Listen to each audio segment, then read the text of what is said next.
Podcaster's Guide to the Conspiracy, brought to you today by Josh Edison and Dr. M. Dentith.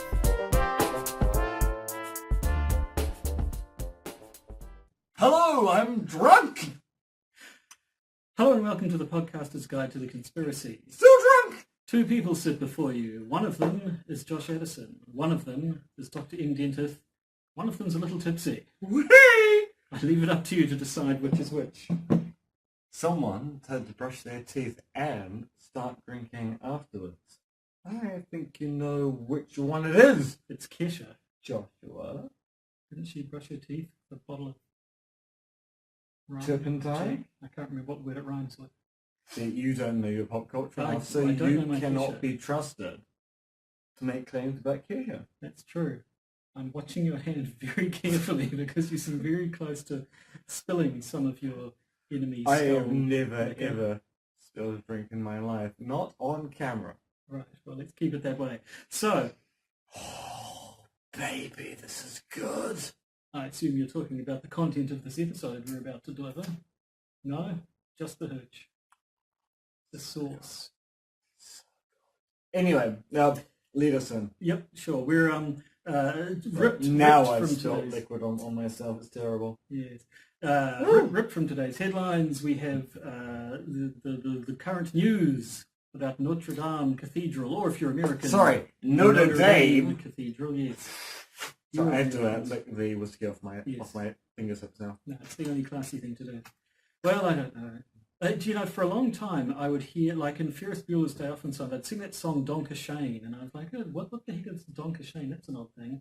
And then later someone said, it's German for thank you. I was, oh, so you're trying to say Danke schön, but your accent doesn't have those vowel sounds in it, so you just chucked a couple of other ones in. So, Notre Dame, Donker Shane. Notre Dame. Yep. So anyway, we're not purely critiquing American accents in this episode, Although we probably will be. Yeah. Mostly we're doing that, but we do have actual content. And looking at our notes, you see we have some news as well. So shall we deliver that? So I say some news.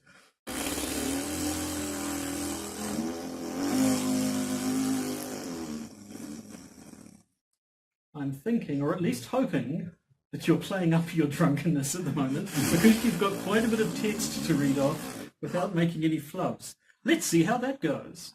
Let's head straight to the drunk news.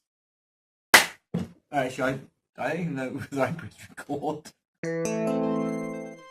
Breaking conspiracy theories in the news.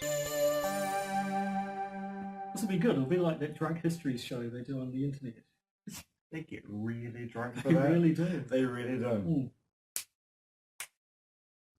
In a week replete with news, it is hard to know where to start, so we might as well start with Julian Assange, who was arrested last week by the British police for bail jumping.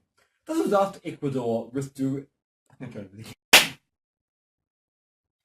In a week replete with news, it is hard to know where to start, so we might as well start with Julian Assange, who was arrested last week by the British...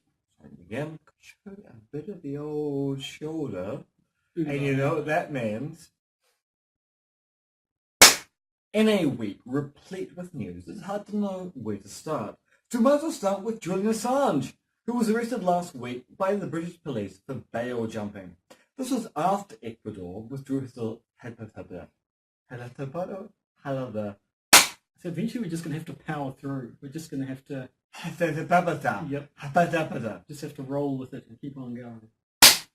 In a week replete with news, it is hard to know where to... Hard to know? It is hard to know. It is hard to know. Hard to know! In a week replete with news, it is hard to know where to start. So why not start with Julian Assange, who escaped... Escaped? This time. You can do it. I believe in you. Also, 2 more claps. In a week replete with news, it is hard to know where to start. So why not start with Julian Assange, who was arrested last week by the British police for bail jumping. This was after Ecuador withdrew his asylum request. Assange, who has spent the last few years living in Ecuador... In a word, in a week replete with news, we don't know where to start. So why not start with Julian Assange, who, we might point out, are we ready? I'm ready. Are you ready? In a week replete with news, it's hard to know where to start, so we might as well start with Julian Assange, who was arrested last week by the British police. In a week replete with news, it is hard to know where to start. So we might as well start with Julian Assange, who was arrested last week by the British police for bail jumping. This was after Ecuador withdrew his asylum request. Assange, who spent the last few weeks living in the Ecuadorian embassy in London, apparently had caused trouble for the Ecuadorian authorities, having continued to operate a WikiLeaks from inside the embassy. This led to awkward questions about his interfering with other nation states whilst being hosted by Ecuador. Also, there are claims he skateboarded through the embassy and smeared fecal matter on the walls of the embassy. Yeah. Frankly, we here at the Podcasters Guide to Conspiracy like to know what the Ecuadorians are doing with it. No. Although the Ecuadorian authorities will not confirm whose feces he actually spread. And that's the important question. Frankly, we here at the Podcasters authority... Try that again. In a week replete with news, this time I'll get it through in one go. In a week replete with news, it is hard to know where to start. Assange, who spent the last few years living in Ecuador, in London... Ecuador? No.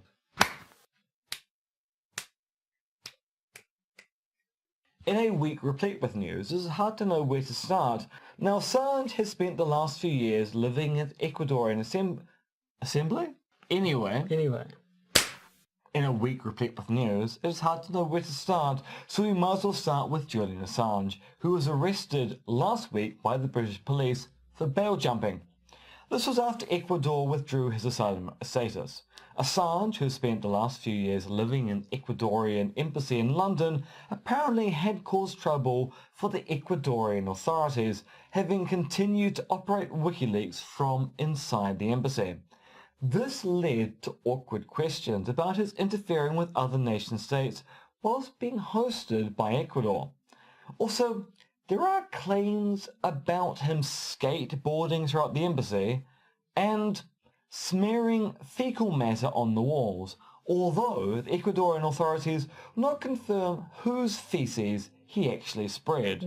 Frankly, we here at the Podcaster's Guide to the Conspiracy really want to know what the Ecuadorians were doing with their poop. Do they send it home for a proper burial? Is it stored for some other reason? Does Assange have access to someone else's toilet remains? But on a more serious note, the US government has lodged its interest in extraditing Assange to the US with regards to his hacking activities. As such, the whole world seems conflicted on Assange. Did he flee... Fleal? Vagina? This... Choke on your lies!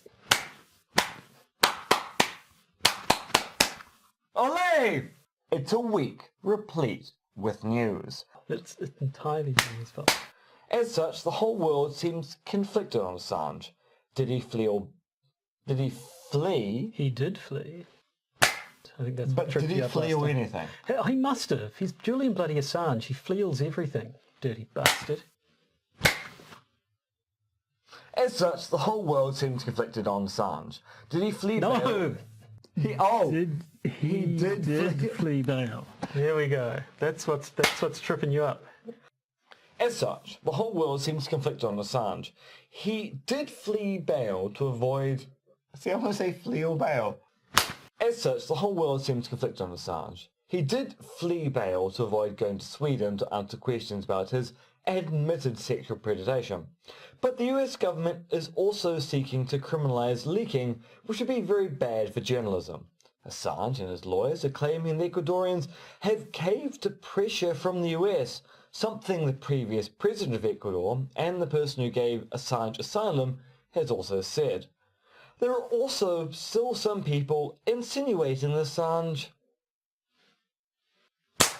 something the previous president of Ecuador and the person who gave Assange asylum has also said. There are also some people insinuating that the Swedish investigation was just a honey trap, and others who think Assange and his supporters are using that story as a smokescreen. All and all, it's a mess of conspiracy and counter-conspiracy theories, where everybody claims to be the legal expert about rape, asylum status, and notions of arbitrary detention. I agree entirely. That was an excellently delivered news article, I just thought, in one go. It took around about 15 minutes. You're doing fine. So I believe the plan is we're gonna talk about Assange a bit in the bonus content of this episode. Oh, for the God's sake, there is much that can be said. Well, that's not scripted, though. We can say whatever the hell we want, quite frankly. We can. Yeah. So maybe we'll get into that later. No, I should point out for listeners at home, Joss has been very patient. It's taken about 35 minutes to get my through ass. This is gold. This has all been recorded. I'm going to edit the shit out of this, and it will be the drunkest montage you've ever seen. Anyway, my turn. With the benefit... Let's see if I can do it without the benefit of alcohol. Calming my nerves. You are going to feel drunk now. Well, I pretty much am by osmosis. It's true, it's true. Please, anyway, hit it with your rhythm stick. Talking about so-called expertise, what about that black hole photo we saw last week? Surely no one can doubt the product of one of the greatest undertakings in science. Well, except of course they can. Almost as soon as the photo was released to the world, two conspiracy theories quickly formed. The first is the simple one, which is that the photo is not real and thus as a fake was some kind of distraction, most likely to draw attention away from whatever successes President Trump was announcing.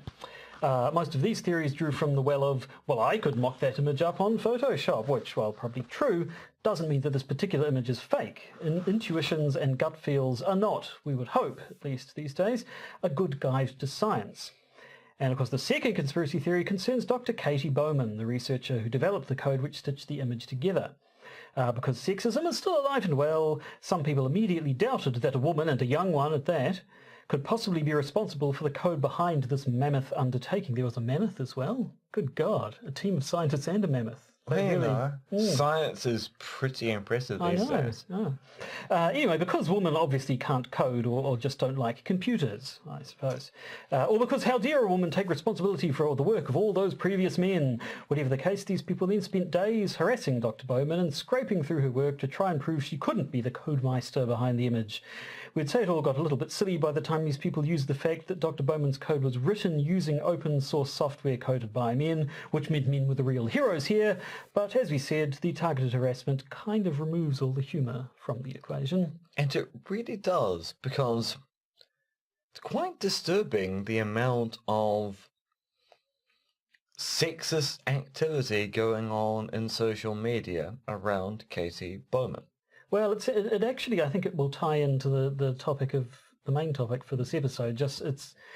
Anything. Are you saying that women are responsible for the burning down in Notre Dame? I'm saying Dr. Katie Bowman herself burnt down Notre Dame. No, I'm not. But it seems that the whole sort of culture war bullshit that goes on, anything that happens can be pounced upon by people and drawn into their silly little crusade. Silly is what it is. It's just silly. Do you know what's also silly? The fact that we separate news from updates and retractions. Updates and retractions. Back in 2016, we talked about the European Students' Association, which was... I'm just going to start again. You do that. Back in 2016, when we talked about the European Students... In 2016, when we talked about the European Students' Association, which was active at the University of Auckland and its neighbouring tertiary institution, AUT, we remarked on how, despite claims that ESA was not a white nationalist or white supremacist organisation, it sure used the language, images and slogans of one. Well, less than a month after the terror attacks in Otautahi, the white supremacists are still operating at the University of Auckland, with some members, one of whom is a doctoral student there, threatening students of colour with gassing. Now, you would think the university would want to do something about it, but the university response was to say... Do we need an accent for this? Or I mean, he's a New Zealander, so I've pretty much got the right Yeah, accent. just do your Okay. thickest Kiwi accent. We are aware that following events such as the Christchurch mosque attacks, there will be an increased awareness of racism and offensive behaviour. The university will respond to concerns raised. A bit Fred Dagg? Yeah, Bit it's one broad, of those things bit where provincial, maybe. it's kind of hard to know whether that's a really, really good accent or a really, really insulting one. No, Anyway, I mean- the Vice-Chancellor, Stuart McCutcheon, called the claims total nonsense. In essence, the university seems to be saying that not only is there a certain level of day-to-day white supremacism students should accept on campus, but everybody was just being a bit too sensitive in the wake of a terror attack which targeted can't even say Muslims. You just did. I did. Which targeted Muslims in our community. And finally, more local news. We talked about the whole emotional junior staffer thing back when we discussed. You've got me doing it. It's true, I do. Finally. Yep. Finally, your drunkenness spreads. Yep. Finally, more local news. We talked about the whole emotional junior staffer thing back when we discussed the March 15th terror attacks in Otatahi. The National Party quickly took down its petition against the UN Compact on Migration in the wake of the attack, first lying about it when it was taken down, and now, it seems quite clearly, lying about who took it down. Simon Bridges, the current leader of the National Party, claimed it was a junior staffer who acted in the heat of the moment. We now know it was Brian Anderton, a former ministerial press secretary who's worked for the National Party in Parliament for 6 years. Not just that, but he's now being investigated for taking down the petition. This has not gone down well for Bridges. Not only was he caught out in 2 lies, but the investigation into Anderton is not popular with the public, given most people think removing the petition in the wake of the events of March the 15th was a good idea. Old Simon Bridges, do you reckon he's for the boot? He hasn't been doing well. He seems like nobody likes him. So, given that Labour has suddenly said no capital gains tax, which means that suddenly Simon Bridges has nothing to attack the government for, because the government is doing absolutely nothing. That was a disappointment. Major disappointment. I know so many former Labour supporters who go, yep, sorry, can't vote for Labour anymore. Yeah, I mean, like, I could understand Winston's a dick, and he would have blocked the vote, so no point saying we're going to do it when they know they'd be voted But in.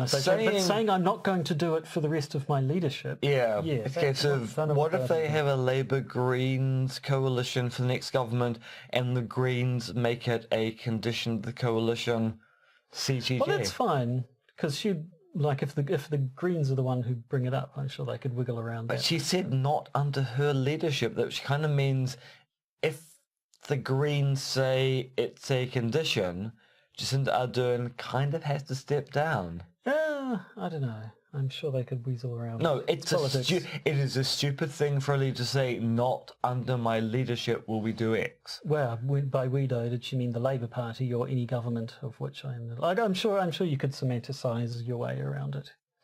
Nevertheless, this is not the podcaster's guide to local country politics, local national politics. Does that make sense? Local, national? National, local, national? If I say it really fast, will you lose your shit completely? Local, national, local, national? I lost every bit of control earlier this podcast. Spectacular. So, in that case, let's move on and talk about a cathedral on fire. Which one, Notre Dame or Notre Dame? Well, could be both. Indeed.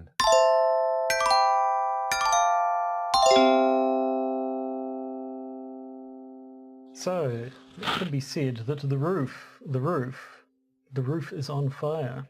Burn that mother down. The roof of Notre Dame Cathedral, of course. And when I say is, I mean was, because I'm fairly certain they put the fires out. 12th century wood, you know what I mean? Ooh la la. Ooh la la, indeed. You've watched the news. You know what happened earlier this week. Notre Dame Cathedral in France, which was being restoration work was underway on it. Restored, I believe, is the technical term. Well, but it hasn't been restored. It was in the process of being restored, and now it needs being restored. a hell of a lot more restoration. It's kind of very, very unrestored right now. So yes, the wooden bits of it caught on fire, and being an old building built several centuries before modern fire safety standards, the fire just spread right the way through. Right, being said, while- it had actually survived from the 12th century. And yes, so it's not like the building's been demolished, but it has been heavily damaged, and they're going to have to do a whole lot of reconstruction on it now. Luckily, they've got 600 million euros donated to make it better. Because why clothe the homeless and feed the hungry? Yeah, precisely. When you can build a big cathedral. The Catholic Church can't afford to fix Notre Dame. No, living in there. And certainly you couldn't use that 600 millions to look after the poor elsewhere in the world. No, sirree, indeedy.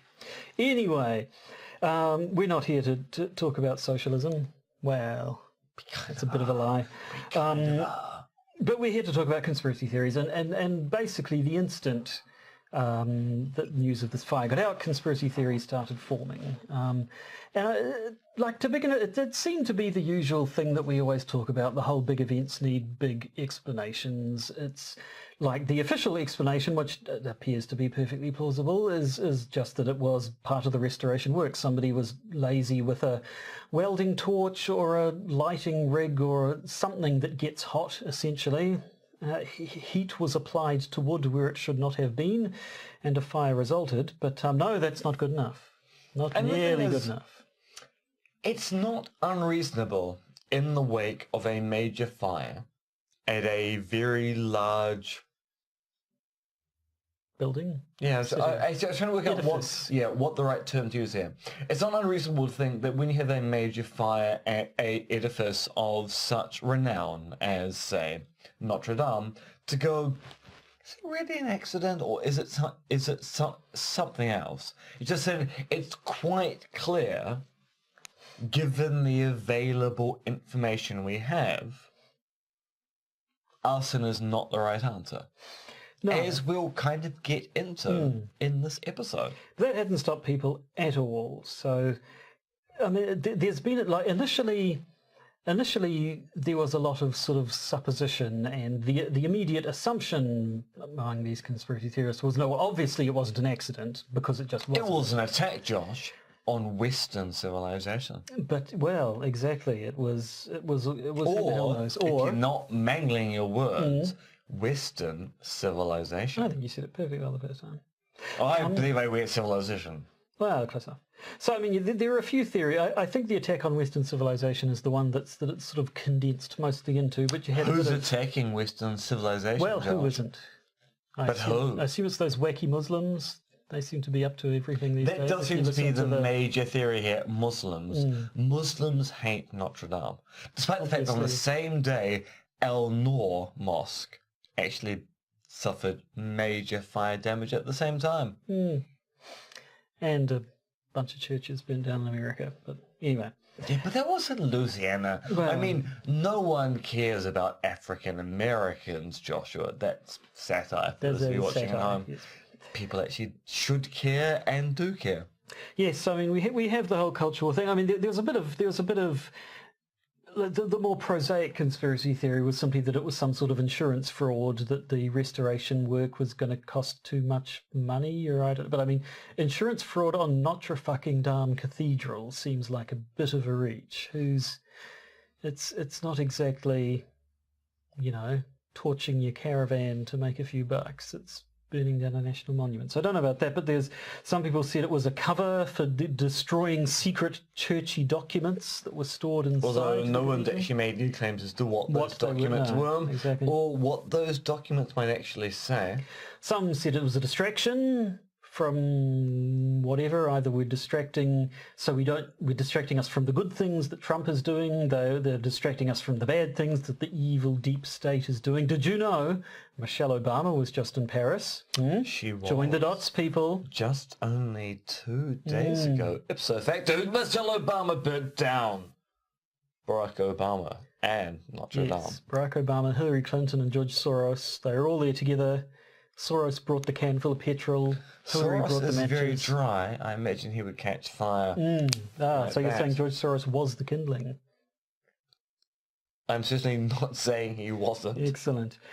Some people said it was revenge against Pope Benedict for doing stuff, even though he's not Pope anymore. I don't know why Benedict. Yeah, that seems weird. That was a Why weird not- one. Which why surely not Pope Francis? Yeah, I don't know. Maybe the people who came up with this theory haven't been paying attention and think Benedict is still the Pope. Maybe they think because he stood down and didn't die that he's still the true Pope. It is true. There are certain people who go, well, you know, Benedict hasn't actually died, so frankly, Francis is an anti-pope. Benedict's the only true pope. So, well, maybe that was revenge against him anyway.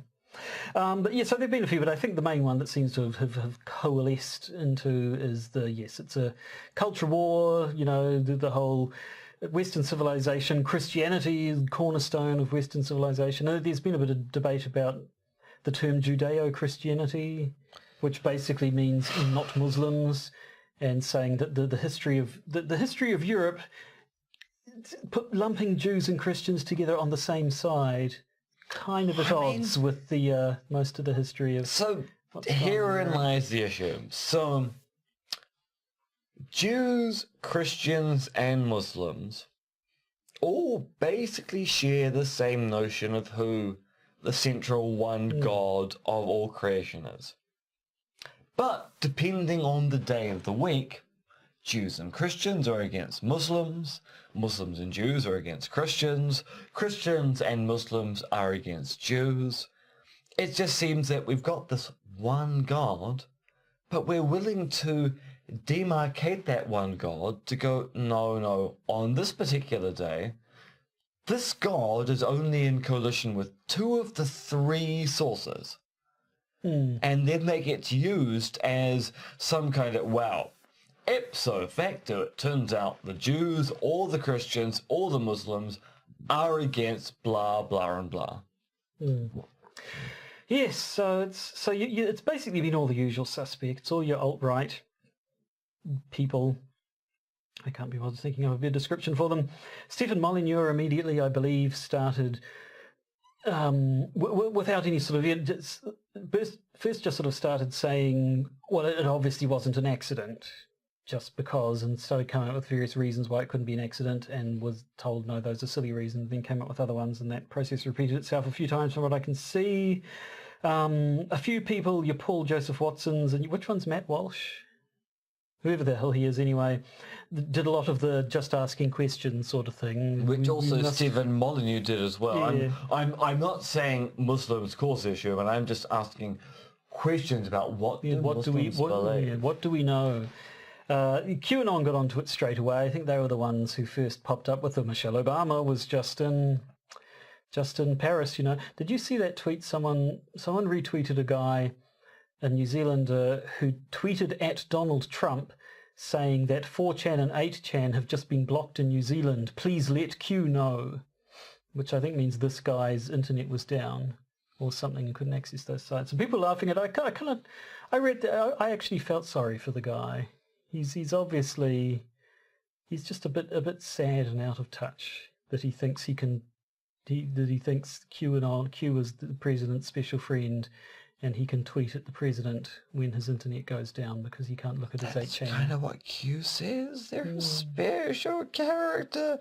They're able to... I don't know, I'm talking an old person. Yes. They're able to, Joshua.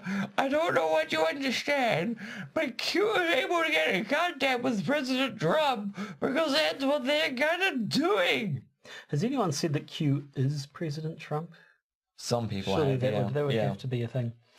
But yes, so evidence. Well, why even look at it? Yes, okay, fine. There was a little bit of quote unquote evidence offered for some of these things. Some people appealed to the fact that there have been Muslim terror attacks in France. Nothing on the scale. Yeah, of and it's Birmingham true. buildings. Actually, France does suffer more from Islamic terrorism than other parts of the EU, in part because France is a colonial power which still has colonies in the north of Africa, and ipso facto is more likely to be threatened by people from the north of Africa than other parts of the EU. Also, I remember in the past people have talked about the fact that the French riot at the drop of a hat, quite frankly. Anything will set them off. So Muslim people taking to the streets and making a fuss is kind of shows just how well they're integrating with French society. It shows that they are as French can be. Anyway, so there have been apparently some faked videos of people chanting Allahu Akbar, supposedly in response to this, which you can tell are fake because these multiple different videos all appear to be using the exact same audio. And in some cases, they're not even saying Allahu Akbar. They're saying Allahus, Allahant. Allez en avant. Even better, which Move along means in French. Please move along.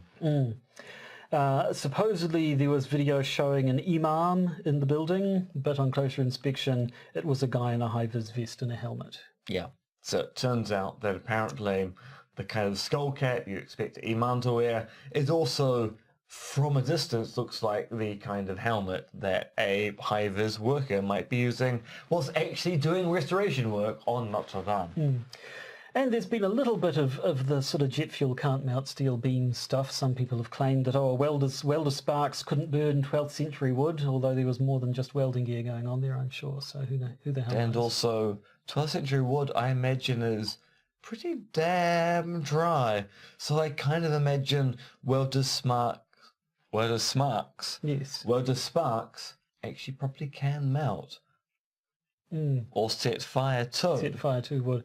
Although I did see one person saying, look, the fire burnt down, but look, this golden cross in the middle of it is completely untouched. Now, how can you not believe in God? To which the reply was, wood burns at 600 degrees and gold melts at 1,000 degrees. So that's the laws of physics right there. Don't talk to me about your laws of physics. That's just nonsense. So jet fuel may or may not be able to melt steel beams, but wood fires cannot melt gold.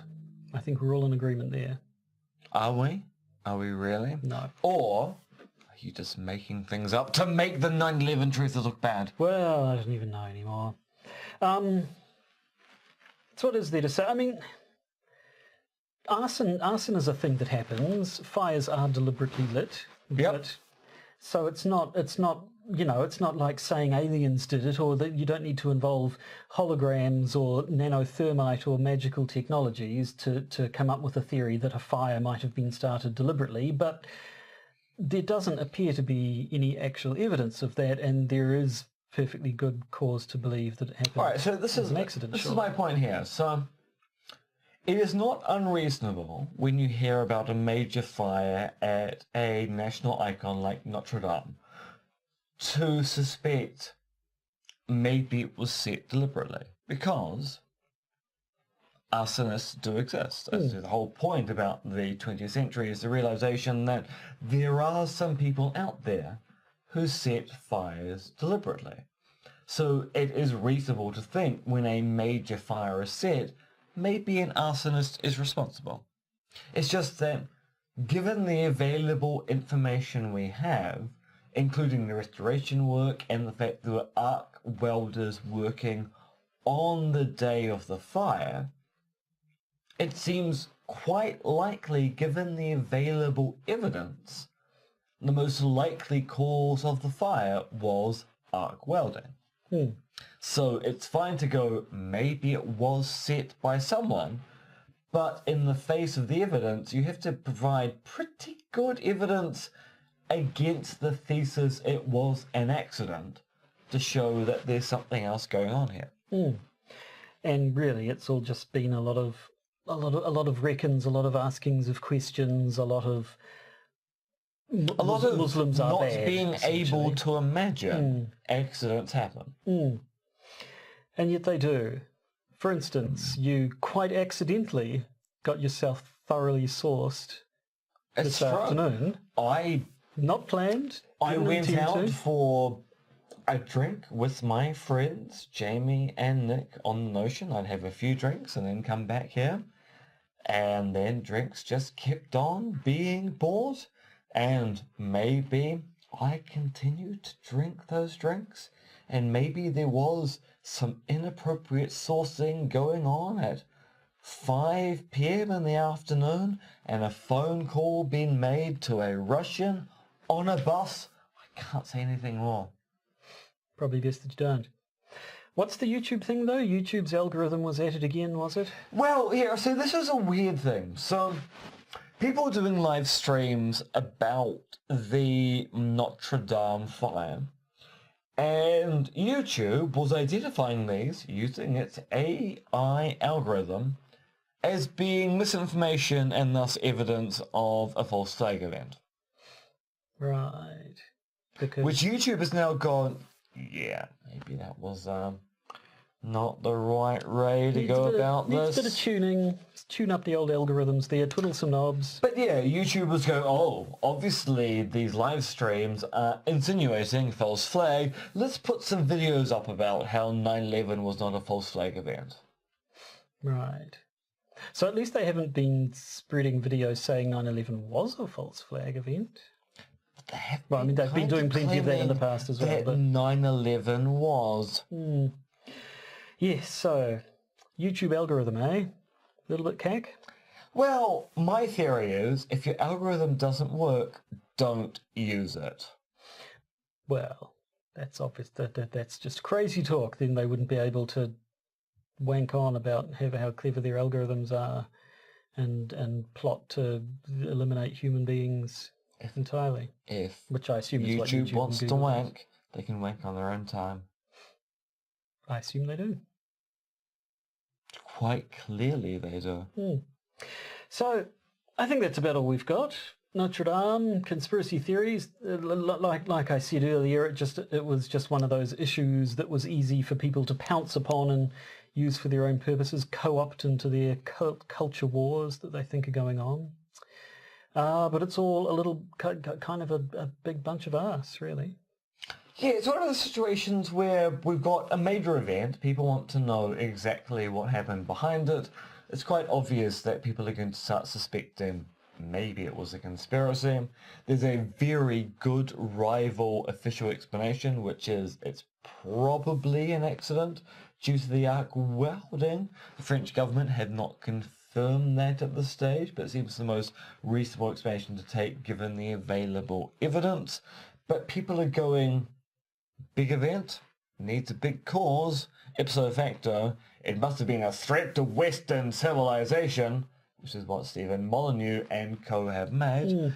And frankly, seems much more likely it was just an accident, and the kind of accident you expect when you have very large monuments that have not been well looked after for quite some time.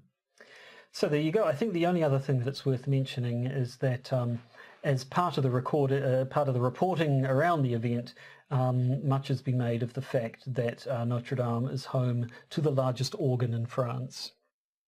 It's the largest organ in France. Didn't you? Yeah. Yeah. Tell me about the largest organ in France, Josh. It's a Notre Dame cathedral. What kind of organ is it? I don't know. Pipe organ, I guess. Would you like to play it? I would love to get my hands on the largest organ in France. I'm sure you would. What kind of tune would you play in the largest organ in France? I don't know. I can't think up decent sexual euphemism to answer that question, I'm afraid. Organ is a euphemism for penis. It's true. That's the joke. That's why we're laughing. And because it's Josh to do with cannot genitals. think any far beyond a penis to think of decent metaphors for manipulating penises, particularly around the French. Well, in my defence, I am very drunk right now. That's me, you idiot. Damn it!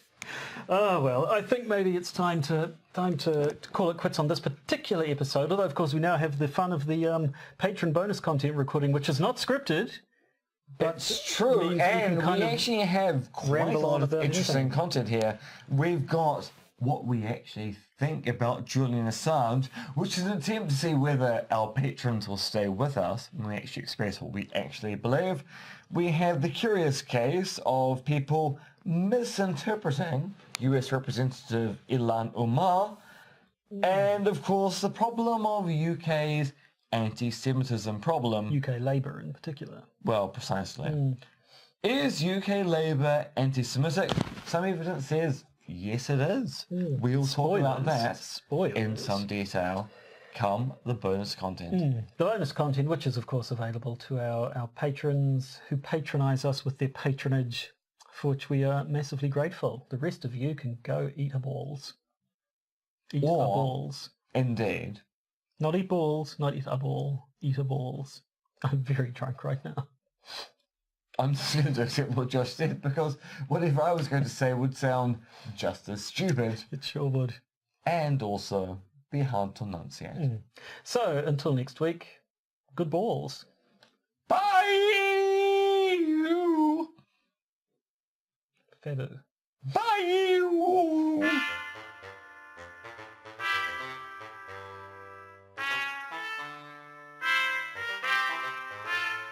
You've been listening to the Podcaster's Guide to the Conspiracy, starring Josh Addison and Dr. MRX Dentith, which is written, researched, recorded and produced by Josh and M. You can support the podcast by becoming a patron via its Podbean or Patreon campaigns. And if you need to get in contact with either Josh or M, you can email them at podcastconspiracy@gmail.com or check their Twitter accounts, Monkey Fluids and Conspiracism.